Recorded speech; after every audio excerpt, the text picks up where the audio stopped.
Hello बच्चों, आज की इस वीडियो में हम देखेंगे college of teacher education Lucknow द्वारा प्राप्त मॉडल पेपर नंबर 4 के गणित के प्रश्नों के हल में प्रश्न नंबर 11 से 20 तक के प्रश्नों का हल। तो जिसमें 11वां प्रश्न आपको दिया गया है जो आपकी स्क्रीन पर दिखाई पड़ रहा है कि किसी लंबवृत्तीय बेलन के आधार की परिधि 528 सेंटीमीटर है और इसकी ऊंचाई 2 मीटर है। बेलन का आयतन होगा। तो बच्चों यहाँ आपको क्या दिया हुआ है, आधार की परिधि। आधार की परिधि क्या होती है बच्चों? 2 पाई आर। आधार जो होता है वृत्ताकार होता है और वृत्त की परिधि क्या होती है? 2 पाई आर। इसका मान है आपका 528 सेंटीमीटर। तो यहाँ से आप हल करके वृत्त की त्रिज्या निकाल लेंगे जो बेलन के आधार की त्रिज्या हो जाएगी। तो आर बराबर 528 अपॉन 2 पाई, 528 अपॉन 2 इंटू पाई। पाई का मान क्या होता है? 22/7। तो 7 ऊपर आ जाएगा। इसे आप हल कर लें, 11 से कटेगा 2 बार में और ये 48 बार में। तो 2 दूना 4 और ये 12 बार में कट जाएगा। तो यहाँ से आर आपको मिल गया 12 गुणे 7 यानी कि 12 सते 84, 84 सेंटीमीटर। और इसकी ऊंचाई जो एच दी गई है ये 2 मीटर है। मीटर को हम पहले सेंटीमीटर में कन्वर्ट कर लेते हैं। तो 2 मीटर में 200 सेंटीमीटर हो जाएंगे। और जब हम इसका आयतन निकालेंगे तो क्या होता है formula? Pi r square h. जो बेलन का आयतन होता है उसका फार्मूला है पाई आर स्क्वायर एच। तो पाई की वैल्यू आपकी 22/7। आर आपने अभी ज्ञात किया है 84 आया था और फिर से 84 क्योंकि आर का स्क्वायर करना है। और एच क्या हो गया? 200। और ये सारा मान जो है घन सेंटीमीटर में आएगा और आपको घन मीटर में ज्ञात करना है। तो सबको क्या करेंगे? 3 बार 100 से डिवाइड करेंगे। 100 इंटू 100 इंटू 100। अब इसको आप क्या करेंगे बच्चों? सरल कर लेंगे। तो 7 से ये 84 कट जाएगा 12 बार में। 100 से 200 कटेगा 2 बार में। ठीक है। अब बाकी आप 22 गुणे 12 गुणे 84 गुणे 2 इनका आपस में गुणा कर लेंगे। गुणा करने पर आपको मिल जाएगा 44,352 और बटे में 100 गुणे 100। तो बच्चों जब 44,352 में 100 गुणे 100 से भाग देंगे तो यहाँ पर दशमलव कहाँ से लगेगा? दाहिने से 4 अंक छोड़ के लग जाएगा। तो इसका आंसर क्या हो जाएगा? 4.4352 मीटर क्यूब, जो कि आपका ऑप्शन नंबर जो है सी है। तो सी ऑप्शन आपका करेक्ट हो जाएगा। इसके बाद बच्चों 12वां प्रश्न आपको दिया गया है, यदि -12 into -3 plus 20 divide by -4 -24 divided by 8 और दूसरे कोष्ठक में 16 भागे -2 बराबर -28 भागे 7 प्लस x है तो x का मान होगा। तो इसे हमें हल करना होगा। आइए देखते हैं इसे। तो सबसे पहले बारी बारी से आप हल करते जाएं। तो सबसे पहले हम बड़े कोष्ठक को हल करेंगे।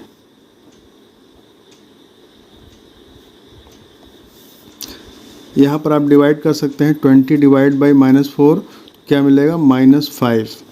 और इसके बाद है -24 डिवाइड बाई 8। इसको यहाँ डिवाइड भी कर सकते थे, अगले स्टेप में हम कर लेंगे। और यहाँ पर 16 डिवाइड बाई -2, 2 8 16। तो आंसर क्या आ जाएगा? -8 आ जाएगा इसका। और यहाँ पर राइट साइड में क्या मिलेगा आपको? 7 चौका 28 यानी -4 और प्लस x। अब इसे हम और सरल कर लें। यहाँ आप गुणा कर सकते हैं। 12 3 36 हो जाएगा और डबल माइनस क्या हो जाएगा? प्लस हो जाएगा। इसके बाद आप देखें -5 माइनस, अब -24 में 8 से डिवाइड कर लें। 8 3 24। तो इसका आंसर आ जाएगा -3 और गुणे -8 बराबर -4 प्लस x। फिर से सरल करें। 36 प्लस, यहाँ आपको मिलेगा माइनस और माइनस प्लस। तो -5 प्लस 3 ये आपका हो जाएगा -2 और गुणे कोष्ठक में -8 बराबर -4 प्लस x। ये आपका x। फिर इसे और सरल करेंगे तो 36 माइनस गुणे माइनस प्लस हो जाएगा और 8 दूना 16। 36 प्लस 16 बराबर -4 प्लस x। इनको आप ऐड कर लें, कितना हो जाएगा, 6 6 12, 3 1 4 1 5, 52 बराबर -4 प्लस x। तो यहाँ से आपको x मिल जाएगा कितना, 52 प्लस 4, 56। तो बच्चों 13वां प्रश्न जो है वह है आंकड़ों 2, 5, 7, 3, 4, 8 और 9 की माध्यिका होगी। तो दिए गए आंकड़ों का माध्यिका ज्ञात करने के लिए सबसे पहले आंकड़ों को हम आरोही क्रम में लिख लेते हैं। तो यहाँ हमने आरोही क्रम में लिख लिया है 2, 3, 4, 5, 7, 8, 9, 7 संख्याएँ आपको दी गई हैं। तो n का मान कितना हो जाएगा, 7 हो जाएगा। और माध्यिका क्या हो जाएगी, माध्यिका जो होगी वो n+1/2वें पद का जो मान होगा वही आपकी माध्यिका हो जाएगी। तो यहाँ पर आप बच्चों देख रहे हैं ये फार्मूला कब लगता है, जब n क्या हो, विषम संख्या हो। तो n यहाँ पर 7 है, 7 एक विषम संख्या है, तो 7 में 1 जोड़ेंगे 8, 8/2 यानी चौथे पद का जो मान होगा वही आपकी माध्यिका होगी। यदि यह सम संख्या होती तो डायरेक्ट हम सम/2 कर देते, यानी n/2 कर देते, वही उसकी माध्यिका हो जाती जो पद होता। इसमें क्या करना है आपको, तो यहाँ पर आपका 7 + 1/2वां पद यानी आपका 8/2वां पद 4, चौथा पद जो है वही आपकी माध्यिका होगी। चौथा पद कौन सा है, यहाँ आप देखें, फर्स्ट, सेकंड, थर्ड, फोर्थ, यानी आंसर आपका 5 हो जाएगा। तो ऑप्शन कौन सा करेक्ट हुआ बच्चों, ऑप्शन डी आपका करेक्ट हो गया। अगला प्रश्न है बच्चों कि 2 सिक्कों को एक साथ उछालने पर कम से कम एक शीर्ष आने की प्रायिकता होगी। तो बच्चों सिक्कों वाला प्रश्न पिछले वीडियो में भी हमने बताया था। तो इसी प्रकार से देखिए, जब 2 सिक्कों को आप उछालेंगे तो क्या क्या संभावनाएं हो सकती हैं। हो सकता है दोनों पर हेड आ जाए, या फिर पहले पर हेड दूसरे पर टेल, या फिर पहले पर टेल दूसरे पर हेड, या दोनों पर टेल आ सकता है। तो इस तरीके से टोटल 4 घटनाएं संभव हैं। तो NS यानी प्रतिदर्श समष्टि की क्या हो गया, प्रदेश समष्टि आपका 4 हो गया। 4 घटनाएं इस तरीके से हो सकती हैं। अब हमें क्या देखना है, किसकी प्रायिकता ज्ञात करनी है, प्रायिकता कि कम से कम एक शीर्ष ऊपर आए।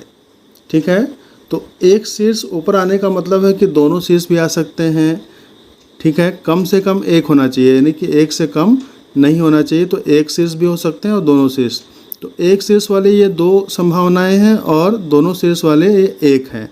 तो टोटल 3 ऐसी घटनाएं हैं जिसमें कम से कम एक शीर्ष आता है। तो NE जो हम लिखते हैं, नंबर ऑफ इवेंट, यानी कि जो घटना हमें हमसे पूछी जा रही है वह घटना कितने प्रकार से घट सकती है, तो 3 प्रकार से घट सकती है। तो जब इसकी हम प्रायिकता निकालेंगे तो फार्मूला क्या होता है, NE/NS, यानी number of event upon number of sample space. तो NE आपका 3 मिला और NS कितना है, 4। तो आंसर आपका क्या आ गया, 3/4। तो ऑप्शन आपका C जो है वो करेक्ट हो जाएगा। इसके बाद देखें 15 क्वेश्चन नंबर 15, 4 सही 7/8 का व्युत्क्रम है। तो 4 सही 7/8 को सबसे पहले हम क्या करेंगे, सरल करेंगे।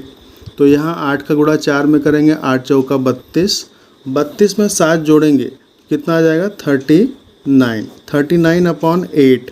ये तो संख्या हमारी हो गई। जब इसका हम व्युत्क्रम ज्ञात करेंगे तो जस्ट उल्टा हो जाएगा, यानी 8 ऊपर हो जाएगा और 39 नीचे हो जाएगा। तो आपका ऑप्शन नंबर बी जो है ये करेक्ट हो जाएगा। आइए प्रश्न संख्या 16 पे चलते हैं। इसमें दिया गया है 8 की गुणक 3 क्रमागत संख्याओं का योगफल 240 है। तो उनमें से कोई एक संख्या है। अब यहाँ ऑप्शन में आपको 24, 48, 72 और 96 दिए गए हैं। तो 8 की गुणक क्रमागत 3 संख्याएं हैं। तो पहली संख्या आप 8x ले सकते हैं, दूसरी संख्या 8x+1 ले सकते हैं, और तीसरी संख्या 8x+2 ले सकते हैं। हमने x, x+1 और x+2 लिया है, यानी ये अगर पहली संख्या है तो यह दूसरी होगी और ये तीसरी संख्या होगी। और सब में 8 से गुणा करने का मतलब क्या है कि वो 8 की गुणक संख्याएं हैं और इनका आपस में योगफल दिया गया है। ये कितना है, 240। तो सबको हमने जोड़ लिया और कितना आ गया, 240। अब यहाँ 8 आपको हर पद में कॉमन दिख रहा है, इसे आप बाहर कर लें और कोष्ठक के अंदर क्या बचेगा, x + x+1 + x+2। एक समीकरण प्राप्त हो गया आपको। इसे आप हल करेंगे, 8 को दाहिने पक्ष में पक्षांतर कर देंगे और यहाँ क्या बच जाएगा, x x x 3x plus 1 और 2 3 बराबर 240/8। तो 8 तियाँ 24, 30 मिल जाएगा ये। तो 3x इक्वल टू 30 माइनस 3 27। तो x बराबर क्या हो गया 27/3, 3 9 27। x का मान आपको क्या मिल गया, 9 मिल गया। तो इसका मतलब पहली संख्या क्या है 8x थी, तो 8x का मतलब 8 गुणे 9, 8 9 72, और 72 आपका ऑप्शन में दिया गया है। ऑप्शन नंबर सी आपका 72 दिया गया है, तो आपका ऑप्शन सी करेक्ट हो जाएगा।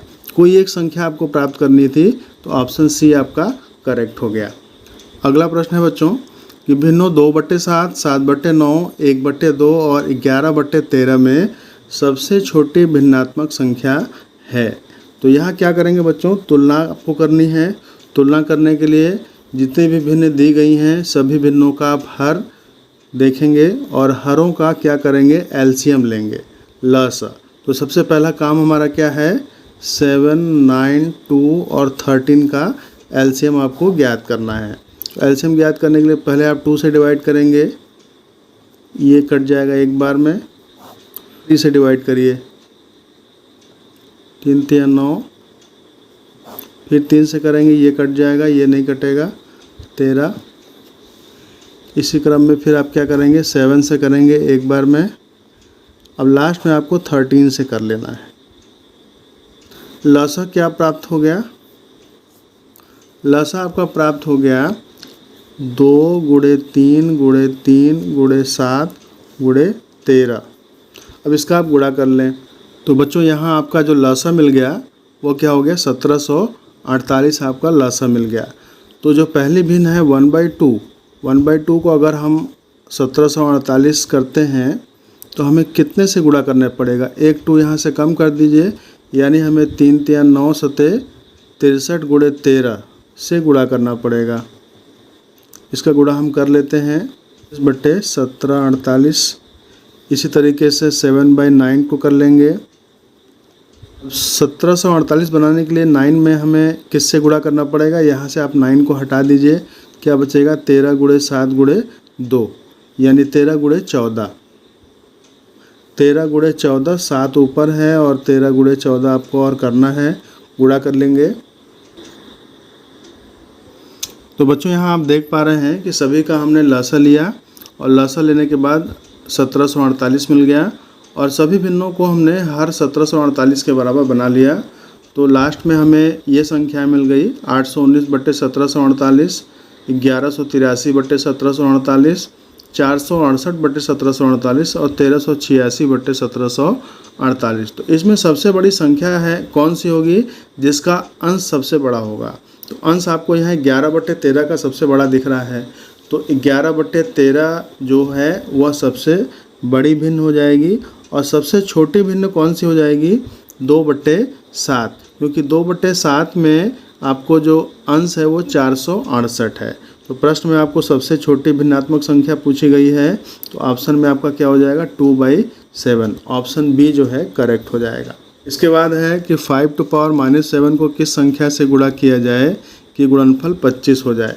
तो यहाँ आपका 5⁻⁻7 में यहाँ आपको किससे गुणा करना है, मान लीजिए x से हम गुणा कर रहे हैं और गुणनफल क्या हो जा रहा है 25। तो यह एक समीकरण का रूप ले लेता है, इसे आप हल करेंगे 5⁻⁻7 इंटू एक्स, और 25 को हम 5 स्क्वायर लिख सकते हैं। तो x की वैल्यू क्या हो जाएगी 5 स्क्वायर, और 5⁻7 को हम पक्षांतर करेंगे दाहिने पक्ष में, तो ये 5⁻7 हो जाएगा, माइनस हट जाएगा। तो दोनों के आधार समान है, आप गुणा करेंगे तो क्या हो जाएगा, घात जुड़ जाएगा, 2 और 7 9। तो आपका करेक्ट आंसर क्या हो गया 5⁻9, ऑप्शन ए जो है वो करेक्ट हो जाएगा। बच्चों जो क्वेश्चन नंबर 19 है आपका कि 0.7 का प्रतिशत मान होगा।